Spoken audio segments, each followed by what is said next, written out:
16 pérdidas, 16 abortos. Entonces, por eso hay muchas mujeres que con puras aspirina se embarazan. Artritis, la paciente con artritis, la paciente con enfermedad psoriásica, la paciente con lupus pueden tener medicamentos que van a disminuir su fertilidad. O le quitas medicamentos que pueden alterar su fertilidad o que pueden provocar abortos, ¿verdad? Bienvenidos a La Manchita Roja, un espacio en donde hablaremos de lo que nadie te cuenta de la infertilidad. Te contaremos anécdotas, consejos y experiencias para acompañarte en tu camino al milagro de la vida.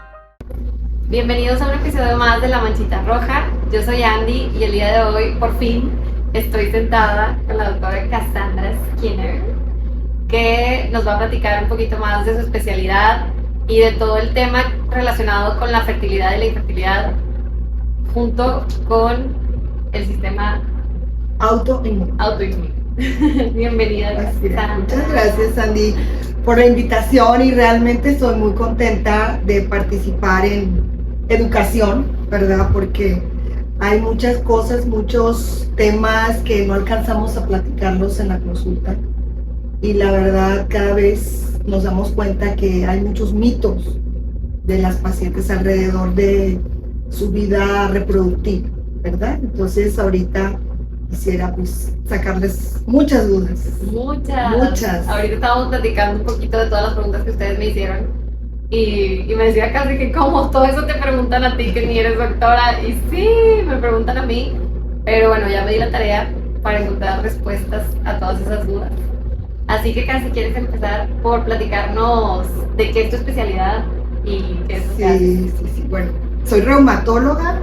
Los reumatólogos, ¿qué somos? Ay, es complicado. Yo siempre les digo, de la parte de medicina interna, o sea, nosotros terminamos la carrera de medicina, luego hacemos medicina interna, que son 4 años, y después de la medicina interna hay subespecialidades.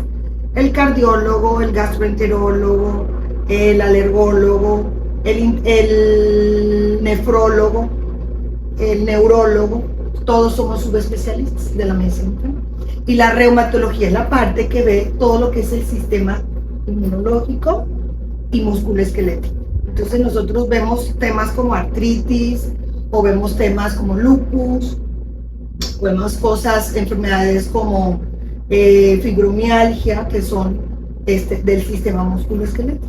Entonces a veces somos una especialidad un poquito no muy popular, no somos muy populares porque muchos dicen que está muy difícil, entonces no es muy preferida, además, pero sí somos muy importantes, ¿verdad? Claro. Todo termina con reuma, los pacientes, cuando no saben qué tienen. Entonces, con respecto al sistema autoinmune, en general, la enfermedad típica que nosotros vemos es el lupus, es la que más se pudiera decir que han escuchado a las pacientes, generalmente por malas noticias, ¿verdad? Generalmente escuchan: mi cuñada se murió de lupus, o tiene lupus, cosas así, y es de las enfermedades que como más temidas, pero realmente les va muy bien a las pacientes. Con un diagnóstico temprano y con tratamiento les va súper. Pero dentro del lupus hay una enfermedad que se llama síndrome antifosfolípido, que acompaña el lupus en un 50% de las veces. Y este grupo de pacientes con esta enfermedad también autoinmune sufre, no tienen muchísimos comorbilidades alrededor de embarazo, ¿verdad? O sea, tienen muchos problemas alrededor del embarazo. Entonces, la paciente típica con un síndrome antifosfolípido es una paciente que va a tener pérdidas fetales recurrentes, ¿verdad? Entonces, O sea, desde antes ya sabes que... Sí, o sea, yo nomás viendo a la paciente y preguntándole en la parte inicial del interrogatorio si ha tenido embarazos y si ha tenido pérdidas, y si tiene más de 2 pérdidas, ya esa me abre la tema, ¿verdad? Autoinmunidad. Claro, si tiene plaquetas bajas, si tiene artritis, si tiene otras cosas, pues obviamente como que ya completo el cuadro, pero a veces simplemente con las puras pérdidas fetales recurrentes, yo puedo decir, este paciente puede tener un síndrome. Wow. ¿Y ese tiene cura? tratamiento?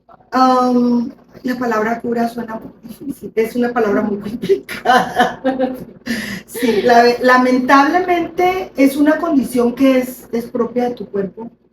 Habitualmente tiene un fondo hereditario, o sea, es herencia, tu familia, tu mamá, tu papá, algún gen, y entonces tienes la herencia, te expones a factores virales, como por ejemplo ahorita el COVID, es una de las cosas que nos está despertando una cantidad de enfermedades inmunológicas.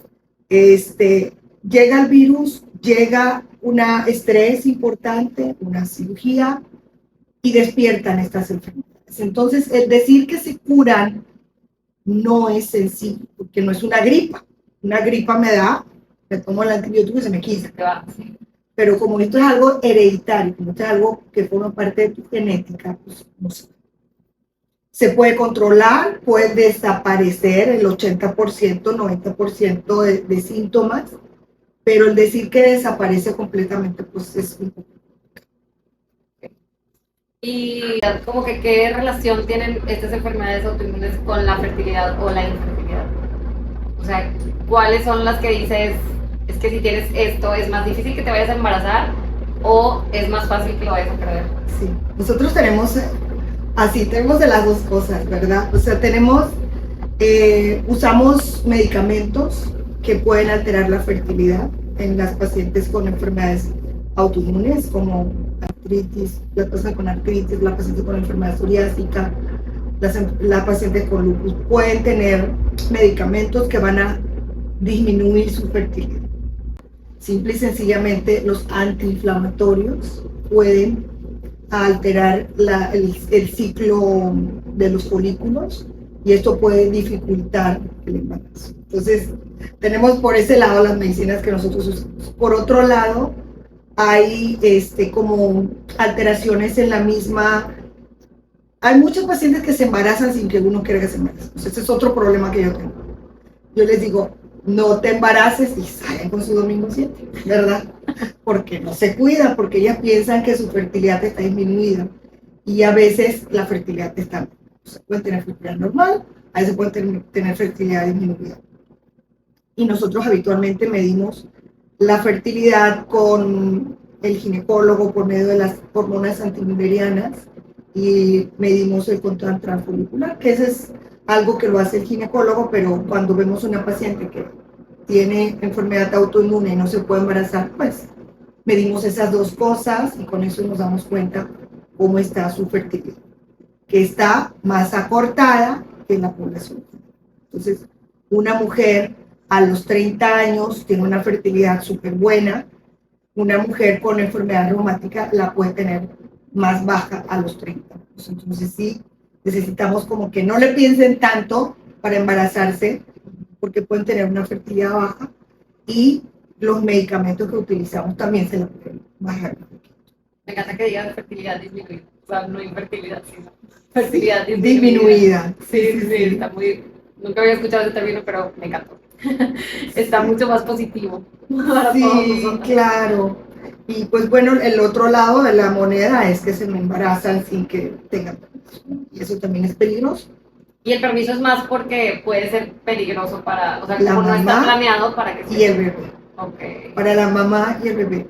O sea, peligroso en complicaciones, retraso de crecimiento, productos chiquitos, bebés prematuros, o mamá con preeclampsia o cosas así. O sea, pueden poner en peligro su vida. O sea, terriblemente, terriblemente. Y esa es una cosa a la que trabajamos muchísimo, en educar a las pacientes para que planeen sus embarazos. Entonces, aunque uno les diga que lo planeen, ellas dicen que sí lo planearon, ella y el marido, pero con el doctor no. Pero, sí, claro. Entonces el doctor no. Y esa es la gran importancia de tener esa buena relación con tu doctor. Claro. Y de poder confiar en decirle, oye, estamos planeando esto, ¿cómo ves para el futuro? Sí. Y eso pasa, muchas veces les preguntas. La pregunta, a veces por el tiempo, muchos médicos no lo hacen. Bueno, nosotros ya lo tenemos súper rutinizado porque estamos viendo pacientes en la clínica de embarazo del hospital. Pero la pregunta clave siempre es, ¿quieres tener embarazo en el próximo año. Esa es la pregunta, la pregunta clave. Y ya depende de lo que te conteste el paciente, ¿qué es? Le das anticonceptivos, le das cosas o le quitas medicamentos que pueden alterar su fertilidad o que pueden provocar abortos, ¿verdad? O sea, nosotros específicamente utilizamos varios medicamentos que son abortivos. Entonces, si la paciente se embaraza tomándolos, pues va a tener peligro.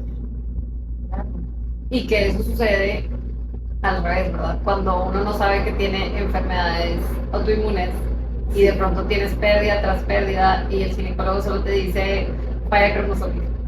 O sea, creo que eso es como la excusa. Sí, o hasta lo veo como si en la carrera les dijeron en la universidad, ok, cuando alguien tenga pérdida, falla cromosómica. O sea, todos dicen eso, digo, no da risa, pero me refiero a que parece broma, ¿verdad? Parece broma que sí, todos terminan en eso. Claro, pues yo creo que era lo más fácil para los médicos decirlo, ¿no?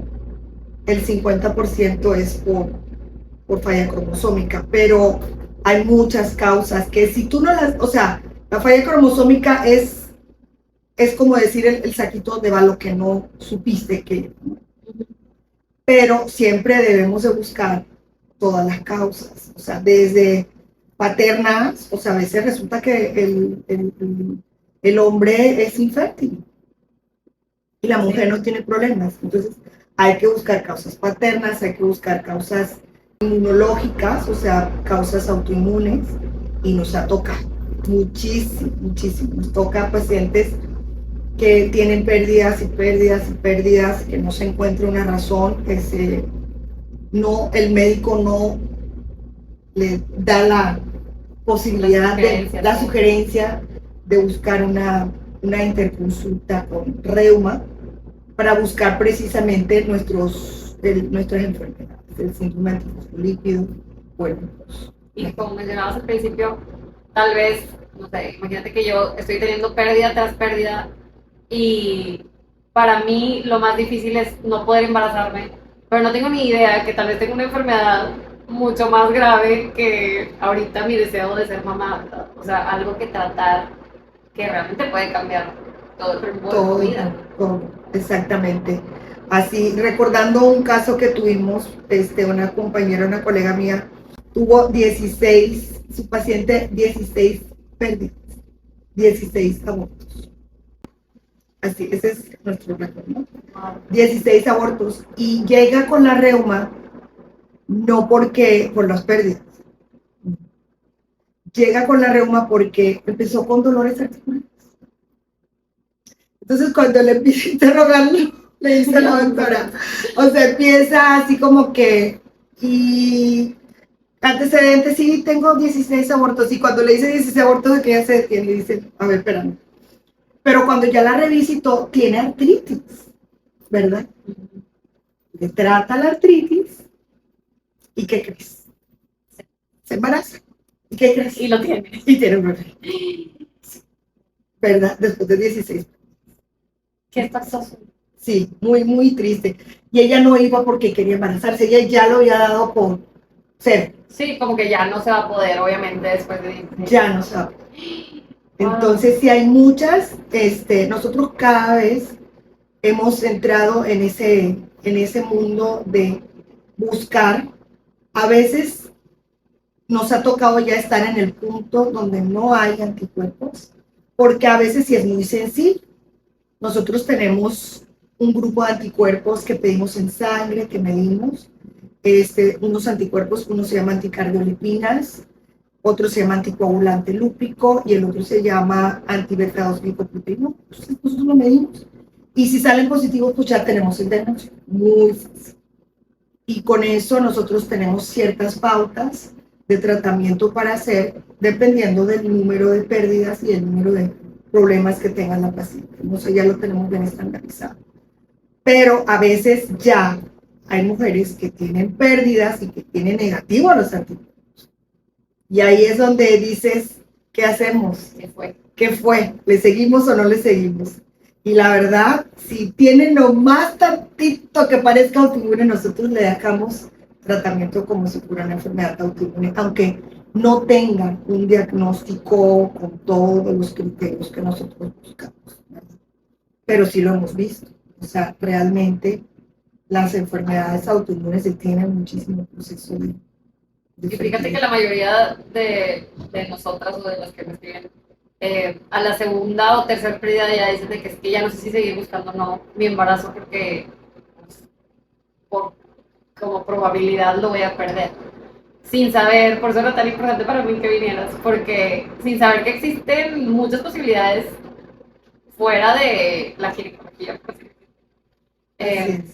por las cuales tal vez no estás logrando eso. Y lo más triste es que logras ese embarazo, ya estás bien positiva, ya sientes que la meta llegó y no tienes ni idea porque finalmente los terminas perdiendo, que yo creo que es de los dolores más fuertes. Así es. Todavía más que no, ni siquiera lograr el embarazo, porque te digo que como que ya tienes esta ilusión en donde ya llegaste y otra vez échate para atrás. Claro. Entonces... Sí, y hay una cosa, hay unas semanas cruciales, ¿no? Antes de las 8 semanas, casi siempre son huevos muertos. Entre las 8 y las 12 son abortos, y ya después de las 12 ya no son abortos, son óvitos. O sea, ya óvitos, así se llama. O sea, son bebés que ya están formados, porque antes de las 8 no hay bebé formado, es el huevito. Entre las 8 y las 12 pues ya se formó, y es ahí donde están los abortos de repetición, como lo categorizamos. Y ya después de las 12 ya lo categorizamos como óvitos. Entonces, el perder un bebé de 3 meses ya es una pérdida ya más grave, porque si se formó, o sea, no hubo una alteración ahí cromosómica básica, ¿verdad? Porque antes de las 8 sí puede hacer que cuando empezó el proceso de replicación de los cromosomas, algo lo detuvo y ya no se replicó. Por eso siempre dicen que es alteración cromosómica. Ajá. Pero muchas veces lo que pasa con las enfermedades autoinmunes es que hay cambios en la placenta o cambios en el flujo, en la arteria umbilical, y eso hace como una especie de coágulos, y esos coágulos hacen que no crezcan los productos. Entonces, la básica del tratamiento pues es anticoagulación. Y ahí es cuando se inyectan a veces. Sí, entonces, por ejemplo, la aspirina de infantil, la de menos de 500, normalmente la aspirina es de 500, pero la infantil es de 100. Esa tiene un poder para coagulación, lo utilizamos como antiagregante plaquetal. Entonces, eso sirve, si hay coágulos que se están formando, eso evita que se formen. Entonces, por eso hay muchas mujeres que con pura aspirina se embarazan, ¿verdad? Porque protege la placenta. Pero si es un proceso más fuerte, tú necesitas heparina, que es un anticoagulante, ahora sí como decir, más completo, y eso protege la placenta. Y ahí, por ejemplo, ¿qué opinas de los casos en los que el ginecólogo lleva a cabo el tratamiento de los anticoagulantes o de la aspirina? ¿Opinas que sí están preparados para eso o que sería algo más de tu especialidad? Pues es que está combinado. ¿Sí? O sea, si el paciente no tiene nada de reuma, o sea, si no hubo razón para que me la mandaran, muchos ginecólogos ahorita les ha funcionado utilizarlo y lo usan sin tener ningún tipo de fundamento, ¿no? O sea, vamos a usarlo. Que está bien, o sea, esto muchas veces es medicina basada en experiencia más que en evidencia, pero lo correcto es siempre apoyarse con los especialistas que son los que manejamos ese tipo de medicamentos. Claro, porque aparte, pues como dices, puede traer otras alteraciones. Que no los están detectando. Ajá. Exactamente. Que no hicieron en el estudio. Que Que no a eso iba detectan. mi siguiente pregunta. ¿Cuáles son como estudios que se llevan a cabo para detectar cualquiera de estas enfermedades? Sí, bueno, hacemos anticuerpos, es básicamente anticuerpos antinucleares, anticuerpos. Tenemos complicaciones a nivel de la frecuencia cardíaca del bebé, entonces hacemos anticuerpos anti-RO, se llaman. Hacemos los anticardiolipinas, los anticoagulantes lúpicos, y todo esto pues forma parte del síndrome. ¿Y eso es, te saca sangre y ahí ¿Sangre? está la muestra? ¿Sí? Sí. Ah, ok. No duele, Sencillo. no pasa nada. No, sencillo, es una muestra de sangre. Ok. El único que duele es el bolsillo, Sí. porque sí salen caros todo. Oye, y voy a una pregunta un poco más cruel, pero que se me acaba de ocurrir. ¿Sirve de algo cuando tuviste una pérdida y que te piden como que, me ha tocado que a varias amigas les piden como que agarrar un recibo de, no sé cómo se le llama, se le murió el bebito que perdieron, como para analizarlo? Claro. Pero por ejemplo es algo que tú pedirías de que sí, esto me va a funcionar. Sí, cada vez más, Sí. cada vez más. Cuando está muy chiquitico, como 8 semanas, a veces no nos sirve porque pues, ni siquiera se formó. Pero cuando son arriba de 12, ahí sí es bien importante porque ahí puedes ver malformaciones del producto, o sea, porque ahí ya se formó. Entonces sí puedes ver malformaciones, puedes ver cosas. Entonces ahí pudiéramos cambiar un poquito para las próximas, ¿no? Embarazos. Pero es algo que tu área también ve, o sea, Sí y no. analizarlo. Sí y no. O sea, nos estamos apoyando con los patólogos para eso, pero no lo hacemos en rutina. O sea, todavía no lo tenemos rutinizado, pero sí cuando tenemos casos así como muy especiales, sí pedimos autopsia del producto, ¿verdad? Si tenemos una pérdida de 25 semanas, 25 semanas está en un momento que no es viable. Viable es que aunque nazca no sobrevive, no está chiquito. Entonces, sí, una pérdida de 25 semanas sí pedimos autopsia. Muchas veces las papás acceden, muchas veces no. Esa es pues una cosa también bien complicada porque como tú lo comentas, o sea, como que para qué. La pregunta claro. De para qué hay, de qué sirve, ¿verdad? Sobre todo cuando tú ya perdiste, sí, yo siempre les digo, a lo mejor a ti no te sirve, pero a lo mejor si tienes alguna hermana o algún familiar que comparte algún gen contigo, pues podemos ayudar para que puedas prevenir alguna pérdida. Más aparte, como que es una contradicción, porque yo creo que tal vez después de que pasas por ese aborto o por esa pérdida, tal vez en el momento, como dices, de que, pues no quiero que toquen a mi bebé, o no quiero que le hagan nada, no quiero que sea un experimento, como mucha gente lo ve. Pero en realidad, digo, número uno, pues estás ayudando ya sea a ti mismo, a tu mismo caso, para que no te vuelva a pasar. Y número dos, pues para que a la que sigue no le vuelva a pasar, ¿verdad? O sea, como que ir aprendiendo, ir avanzando en esto de la medicina. Y más, si ya no puedes hacer nada, o sea, ya no puedes regresar a esa vida. Entonces he perdido que esa vida tenga un propósito, que así creo que sería lo mejor que todos lo pudimos aprendemos ver, un ¿no? chorro, aprendemos un chorro. Todos los días. Esa es una cosa interesante, emocionante de la carrera de medicina, que todos los días aprendemos algo nuevo, algo diferente. Este paciente fue así, este paciente no es igual. El cuerpo humano cada uno somos diferentes. Entonces, a ti te puede ir de una forma y al otro le va a ir de otra. Y mientras más sepamos todas las opciones, pues es más fácil. La verdad, las sesiones porque ahí estamos, gine, pediatría, genética, o sea, estábamos todos en el y patología. Entonces, todos decíamos de qué se murió la bebé, de esto. Todo el mundo opinando. Y llega el patólogo. Se murió y empieza a decir todos los daños que tenía la pobre niña. De 2 días de nacida. O sea, esa niña se iba a morir como quiera. Pero la enfermedad había provocado mucho daño en muchos órganos, muchos. O sea, tenía las suprarrenales, el corazón, el riñón, o sea, todo lo tenía dañado. Entonces, pues por eso se murió.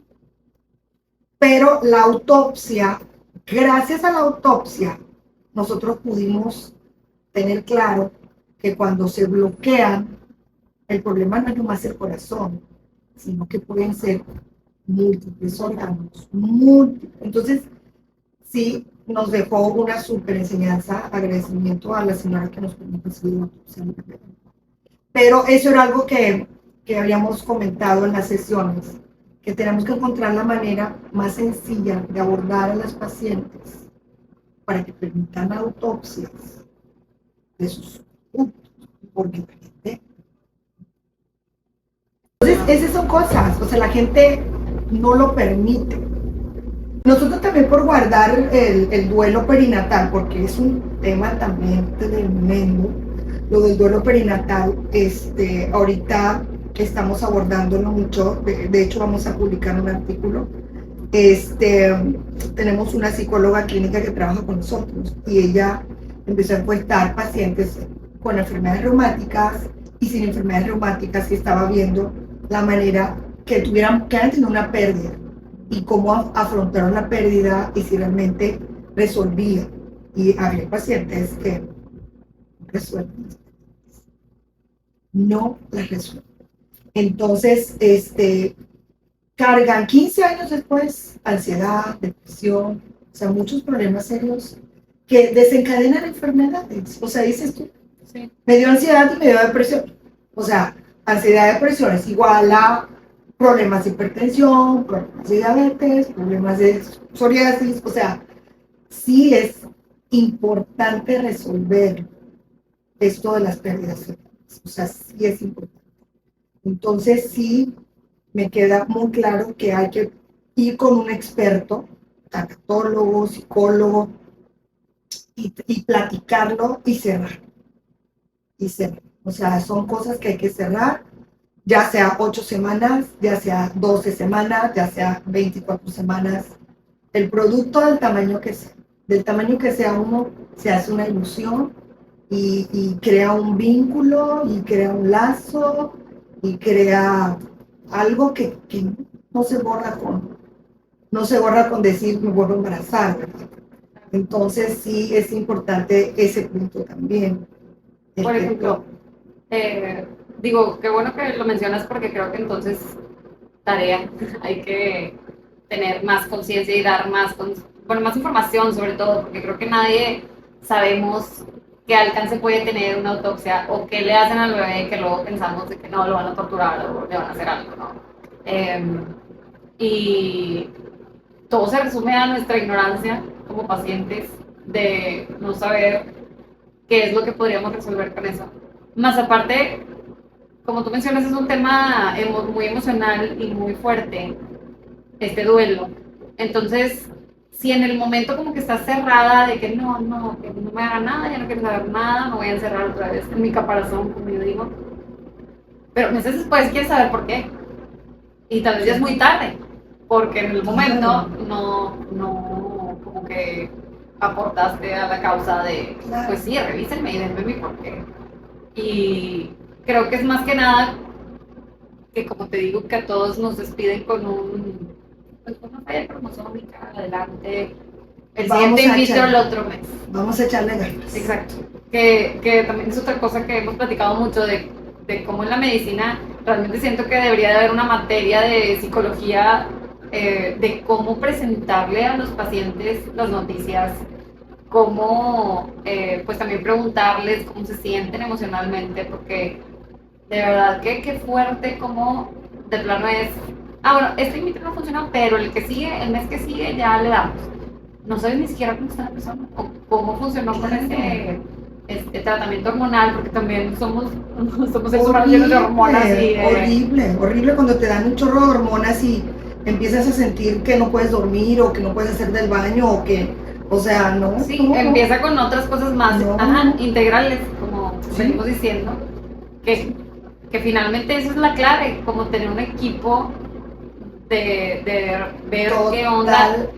Y no idolatrar y no idolatrar a tu doctor, porque creo que también eso, no sé por qué nos pasa, me pasó, que es como, este doctor, él es la eminencia, él embaraza a todo el mundo, estoy en las mejores manos, ni tengo conexión con el doctor, ni le tengo confianza para preguntarle nada, ni estoy a gusto con su trato, y ahí estoy porque todo el mundo me dijo que con él, y finalmente será, o sea, si él me dice operación, si él me dice inseminación, si él me dice in vitro, ahí voy.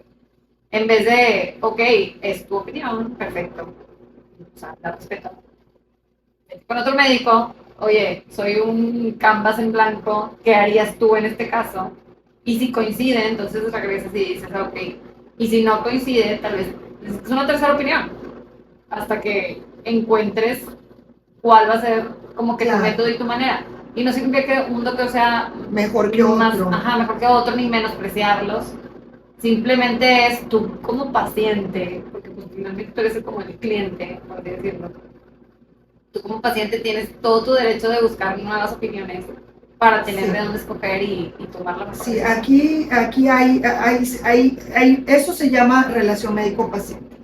O sea, relación médico-paciente. Es bien importante que el paciente tenga confianza para poder aceptar los tratamientos, entender los tratamientos. Entonces, sí tienes que tener una buena relación.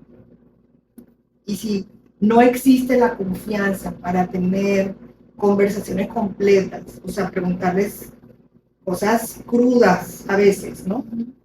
Como paciente al doctor y también como doctores, cosas crudas a los pacientes. O sea, para nosotros también es muy complicado entrar en la intimidad del paciente, ¿verdad? Entonces, a veces se siente uno como que está invadiendo y le preguntas, o sea, por decir, no sé, ¿cómo está tu erección? O sea, preguntar a un paciente masculino la erección. O sea, Claro. ¿cuánto tiempo sostienes erección o cuántas erecciones tienes en un día? O sea, ¿qué te importa, doctor? ¿Sí me entiendes? Sí, y aparte son todos estos temas tabú que nadie, Sí, nadie nunca dice, sí. nadie nunca habla. Pero son bien importantes. Son sumamente importantes porque los pacientes se frustran. Los pacientes se frustran, las pacientes se frustran, los pacientes entran en depresión y todo porque no tuvieron un médico que hizo una pregunta correcta. Pero la confianza que tenga tanto el médico con el paciente con el médico puede abrir esas preguntas que a veces suenan indiscretas, y el comentario siempre, así como que queriendo y no queriendo, pero tú no me vayas a salir con domingo 7. Así le dices, claro. ¿verdad?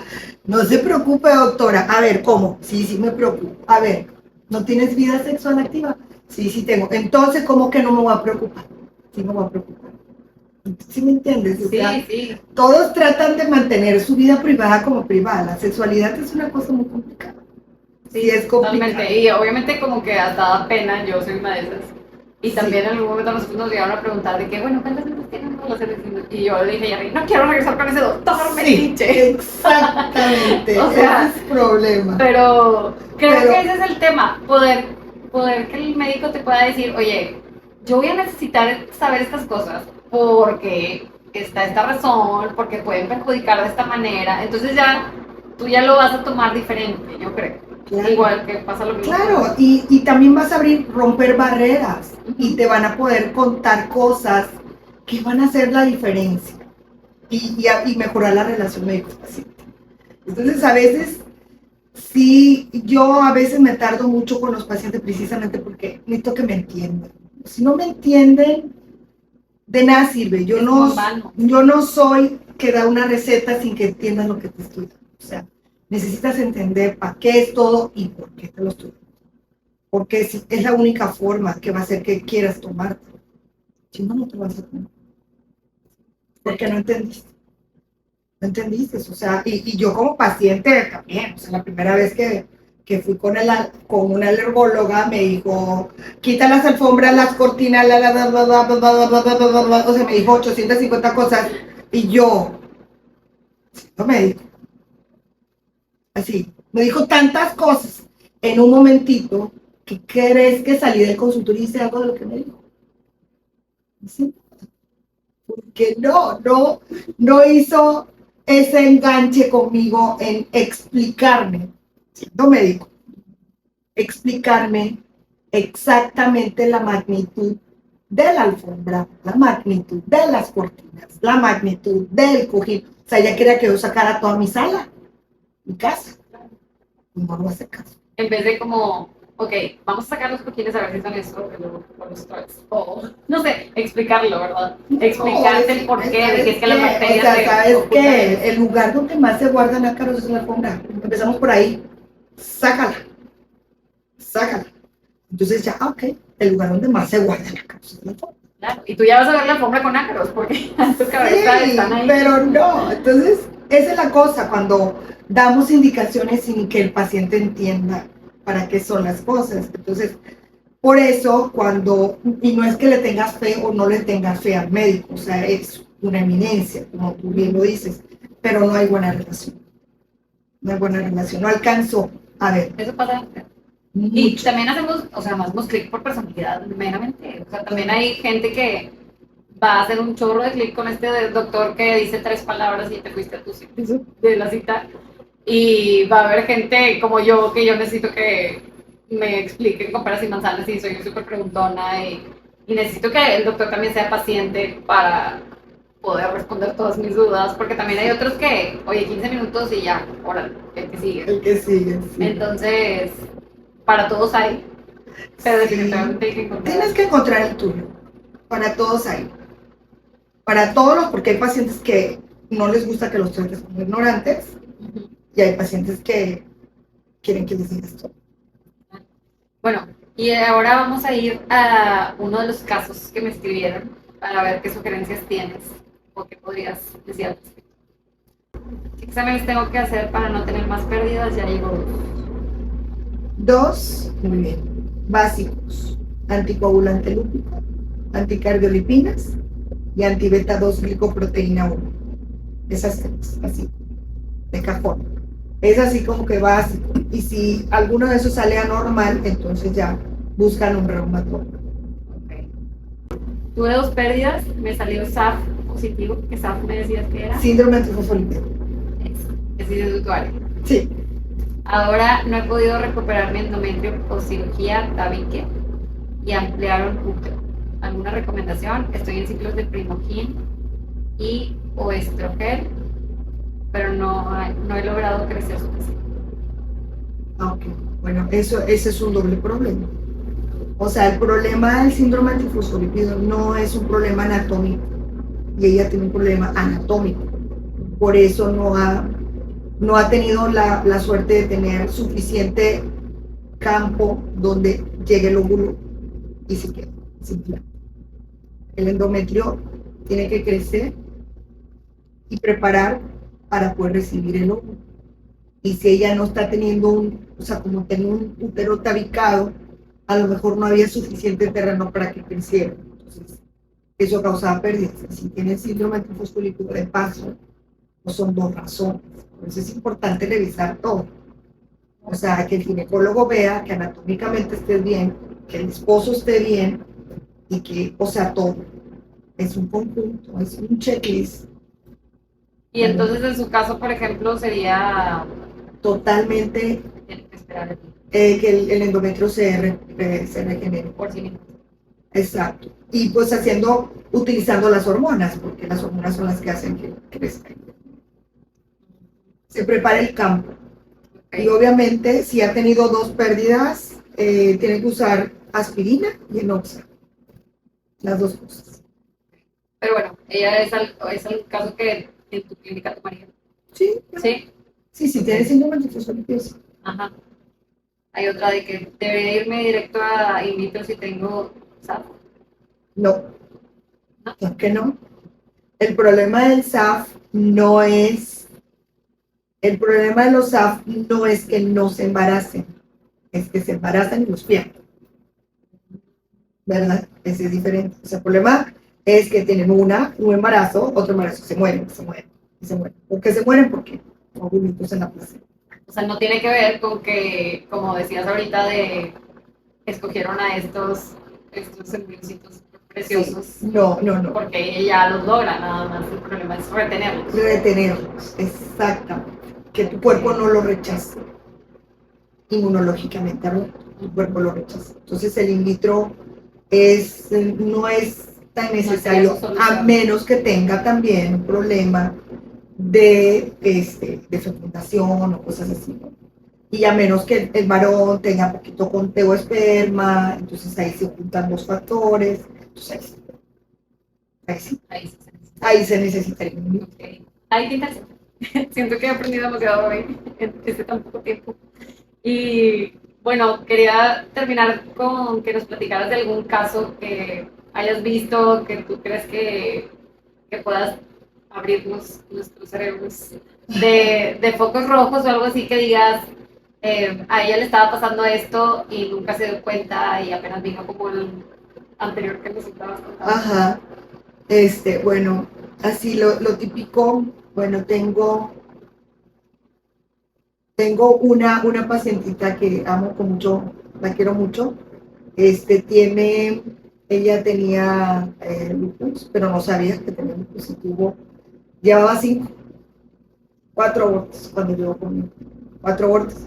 Y de hecho salió en el periódico, en una de las del norte, dice, no hay quinto mano. Así, con su embarazo. Entonces ella ha sido una paciente que he querido muchísimo porque he visto su trayectoria. Y ella ahorita tiene 6 hijos. ¿What? 6. ¿Cómo crees? 6 hijos, 6 hijos. O sea, ese es el mensaje. No pierdan esperanzas. Se puede. Siempre se puede lograr. Tuvo 4 abortos. El quinto, pues fue el que se logró. Después del quinto se lograron 3. O sea, tuvo 3 individuales y luego tuvimos Imagínate 3 y después unos triates, wow. 3 ilustrates, embarazos hermosos, preciosos, todos, y se lograron muy bien. Entonces, eso es lo que quisiera que se lleven. Siempre se puede, y las enfermedades, pues, hay que tratarlas, hay que buscarlas y hay que tratarlas. Claro, que no se den por vencidas, no se Que no queden con, fue una falla. Vamos a buscar más, vamos a hacer este estudio. ¿Es costoso ese estudio? No. O sea, es en cualquier laboratorio, yo voy a Swiss Lab y... Sí, pero yo les diría que vayan a Reuma. Okay. Ahí somos muy especializados en este tipo de cosas, entonces se hace todos los días, tenemos expertos, todo está muy estandarizado, entonces es mejor. Porque a veces vas a otro laboratorio, lo mandan a México, se tarda 15 días, estás con la angustia y cosas así, y acá Bueno, y eso para los que viven aquí en Monterrey, pero tenemos gente de todos lados que no sé, Okay. Entonces sería que busquen un hospital o una opción que tenga un área de reumatología, un laboratorio inmunológico que haga todo ese tipo de cosas para poder ayudar a tener un diagnóstico certero. Ok, y por último, platícanos en dónde te encuentran. Estoy en el hospital universitario, en el centro de especialistas en artritis y reumatismo, en Macea. Y ahí estamos en la parte de donde está, no dentro del hospital, sino a un lado. Y estamos encargadas de la clínica de embarazo y enfermedades reumáticas pero entonces ahí nos tocan los casos interesantes, ¿verdad? Donde podemos complicarnos la vida, a veces historias muy tristes, ¿verdad? Pero también muchas historias de éxito, más de éxito que de tristezas. Claro que el problema más importante que tenemos ahorita es los embarazos no planeados, bueno, las pacientes que no planean, pero dentro del problema están los mitos, ¿verdad? El mito de decir yo sí puedo, o el mito de decir yo pensé que estaba curada, ¿verdad? Muchas veces son pacientes que las tienes de, no sé, hace 5 años, ya no te vieron, su enfermedad está tranquila, dormida, ellas piensan que ellas son sanas y que no hay necesidad de monitorear, se embarazan y entonces complicaciones. Se activa la enfermedad, se activa todo y empezamos a tener complicaciones. Entonces, y siempre, ¿verdad? ¿Y alguna que tú recomiendes que le digas a las mujeres que nos estén viendo? Si piensas ser mamá, trata de que empieces a esta edad ¿Cuál sería el rango ideal? Ay, el rango ideal, temprano. Antier. Antier. Es que ahorita, sí, las mujeres queremos desarrollarnos profesionalmente y ser más inteligentes, ¿no? O sea, como que después de graduarme, casarme, chalala, o sea, todo el orden y ya empezar a buscar un embarazo a los 35, 40, 36 años, ¿no? Y ahí sí, siempre hay complicaciones. Yo diría que 30 es una edad súper perfecta para poder empezar a buscar. Tienes 10 años buenos para poder brincar todo este tipo de cosas. Sí, que puedas tener tiempo de encontrar. Sí, No estoy con caso de que en caso de que tengas algún problema. Y más si ha habido en tu historia algún tipo de enfermedad, del que sea. O sea, te digo, un problema tiroideo puede ser una causa de infertilidad. Un problema tiroideo. O sea, yo a todas las checo. Deficiencia de vitamina D es una causa. Tan sencillo como eso. Entonces hay un paquete de cosas que hay que descartar y palomear antes de. Y si tenemos enfermedades autoinmunes, pues esperar a controlar la enfermedad antes de dar ese paso. Sí, ¿y hay alguna manera en la que puedas saber si tienes una de esas enfermedades? O sea, si mi mamá tuvo, yo podría ser profesor tener, Sí. o siempre es así. No siempre, pero sí. Pero si tienes una Sí, en mamá, la familia. sea en la familia autoinmunidad, pues yo creo que si tienes una pérdida fetal después de tener antecedentes familiares, pues obviamente ni lo pienses dos veces, ve para allá, porque sí puedes tener un fondo autoinmune. Pues me podría quedar aquí toda la vida. Sí. Pero es hora de Ay, no, terminar. pues me encanta platicar y ojalá muchas personas puedan recibir esa paz que necesitan para poder seguir adelante. Así como dicen, el mensaje final es, no se rindan, siempre investiguen, siempre busquen, no en Google, Ay, yo sé. no en Google, no en inteligencia artificial, no busquen médicos que las puedan orientar de una manera científica correcta, ¿verdad? Porque el Google, doctor Google es tremendo, o sea, a veces exagera, asusta además, ¿no? Sí. Entonces, sí, yo diría que siempre se empoderen con conocimiento, el conocimiento siempre va a ser positivo, siempre, el tener conocimiento siempre te va a hacer tomar mejores decisiones, ¿verdad? No se rindan, aprendan, pregunten al médico que ustedes decidan escoger, ¿verdad? Que sea de confianza y planifiquen, ¿verdad? Planifiquen, porque sí, luego vienen las complicaciones. No necesitamos complicaciones. Claro. Pues muchísimas gracias por tu ¿Verdad? tiempo. Ay, qué Aquí voy lindo. a dejar los datos de casa. Y Sí. nos despedimos hasta el próximo episodio. Muy bien. Gracias por Bye. acompañarnos. Bye.